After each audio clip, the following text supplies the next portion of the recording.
Monday, February 24th, 2020, MONERO 64, home of alternative economics and contrarian views. So it looks like the complacency surrounding the events in China, Asia, and now Italy as well is being lifted in terms of the financial markets. And that's what I cover here, even though I have covered the economic impact of what's going on in China. So overnight, we've seen the Dow futures drop as much as 500 points. We've seen gold spike $40 higher to 1682. And we've seen the 10-year Treasury yield continue to drop, even though not as much as I thought. So we'll look at that. Before I look at the markets, we'll look at some headlines. And I want to talk about some videos I've made in the past about the crisis in China. The first one I made was January 30th. And I said, if this crisis or the beer disease is a black swan, central bankers will be helpless. And what do I mean by that? I think the markets could be helped, but the currencies are going to continue to drop. People are going to realize that the central bankers are going to flood the market with more money. It will be an excuse to do even more QE, to intervene. But the biggest thing I think is that we're going to see a lot of volatility in the stock market, especially a lot of ups and downs. Recently, the VIX index has been flatlining at very low levels. I expect that to change. So I did that video on January 30th. And the reason I decided to do that is because maybe a week before that, I saw the headline that the big city in China was being completely quarantined, 11 million people. And I thought, this is not normal. So that's what woke me up, even though I think I still didn't think it would be as bad as it is now. So I've made some other videos as well. One that I recommend where I talk about the economic impact around the world. Well, there's a couple. There's one about tourism and traveling because of what's happening in China. I think it's quite significant as well. That was made on the 17th of February. You can go to my YouTube channel and search these under videos. The other one on the 19th was about the global supply chain and just-in-time inventory. That's very important as well in relationship to what's happening in China. So let's look at some of the headlines. Even the mainstream media now is starting to bring out stories that are concerning. And again, I'm not going to get into the question of how this crisis came about. Was it engineered? Is it natural occurring virus? I just want to look at the impact it will have, I think, and is having already on the economy, on the markets. But if you want to know how I think about what's going on, if you can get this book, I recommend it. This book here by Lindsay Williams. It talks about what happened in the 70s with the Arab oil embargo and other things. And I think that crisis in the 70s, of course, ushered in the petrodollar because oil prices went up. The Saudis made a killing, of course, and they did a deal with the US to sell their oil only in dollars. This is how I feel a little bit about what's going on now. It's a little early to talk about it, but yeah, if you can get this book and read it, you'll see probably what I mean. So we got The Guardian in the UK. I don't read The Guardian regularly, but just look at it to see what the mainstream's thinking. It says world is approaching C tipping point, say experts. Okay, these are experts, not me. 78,000 cases confirmed as Italy and Iran scramble to contain major outbreaks. You got the Wall Street Journal, global economy shows strains as C takes a toll.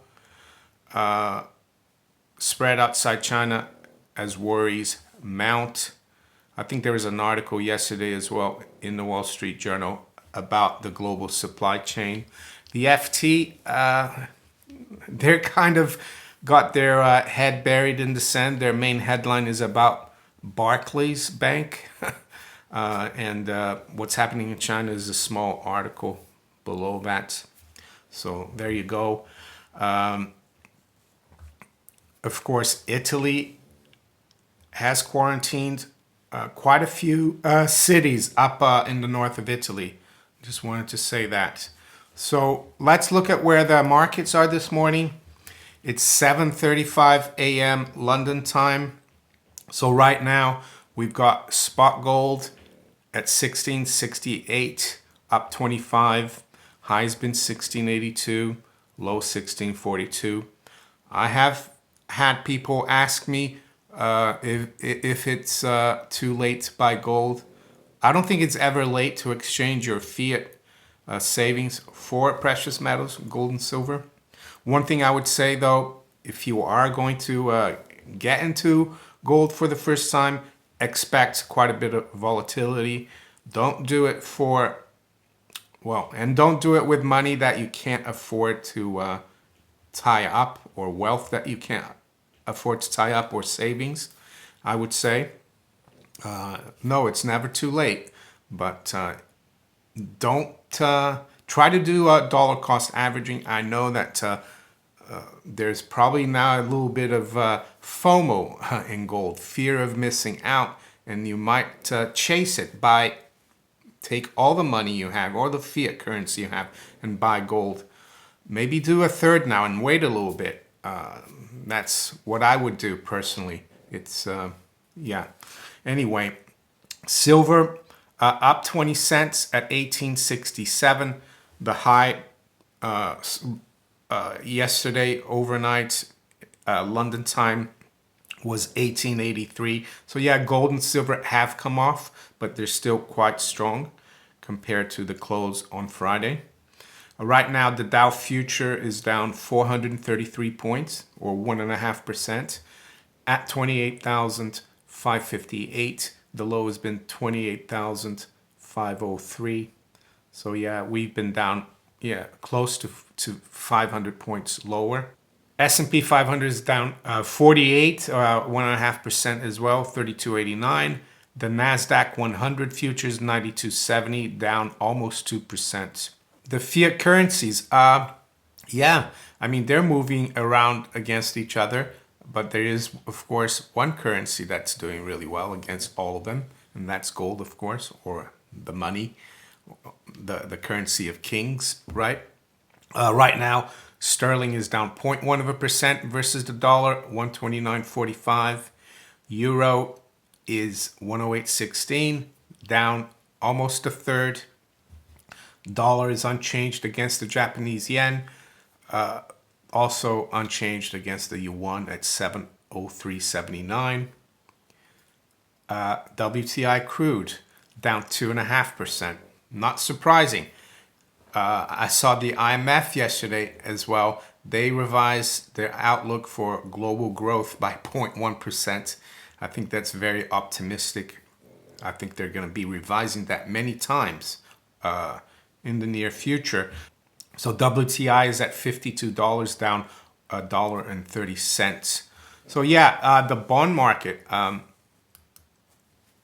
Treasury 10-year yield, I expected it to be below 140 this morning, but right now it's at 142, down 5 basis points. I thought it might be down a bit more. Not a good sign. The level to watch here is 134. That was the low in July of 2016. That's a very key level. 30-year yield dropped below 2% last week. We're now at 187. The 2-year yield is dropped 5 basis points as well. It's at 130. So the 2s10s, which is a yield spread that people watch in terms of the yield curve to see if it inverts, is not inverted. It's 12 basis points positive. But I would say the Fed funds rate is around 156. So that's completely inverted versus the 10-year. I've said a few times recently that I think the Fed will probably intervene, will probably cut rates even before their meeting, March 19th and 20th. And why do I say that? I think they're going to wake up to the problems that we have in Asia and how it will affect the whole of the world.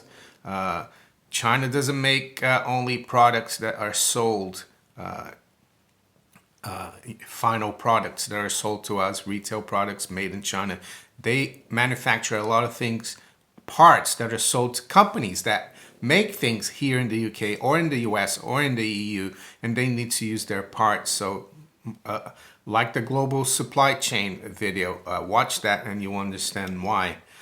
So yeah, things are getting very interesting. I've said that I'm watching the VIX index, that I think there's potential for markets to get more volatile. I think I showed you this chart last week, and I thought that it could rise a lot more. And yes, you look at it this morning, it's spiked. It's above 18 now. I think we could go up a lot higher, maybe 22, even 26. This is the daily chart. So here's a longer term chart of the VIX index. It's a weekly chart, and it goes to show you how depressed volatility had been, and what that means is the stock market remains elevated. There's very little worry or complacency about risk, but I think there's a potential for this to go a lot higher with what's going on here. So keep an eye on the VIX index. It's a measure of the volatility in the stock market, and usually that means big drops in the stock market and also big rises. So for those of you who are traders out there, it's probably a good environment. So let's keep an eye on things.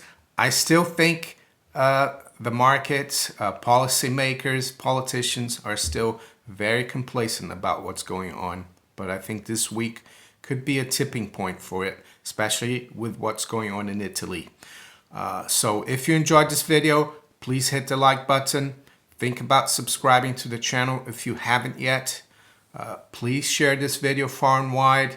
And you can also follow me on Twitter, Facebook, BitChute, Steemit, and DTube. I wish you all a great start to the week. Take care. Bye.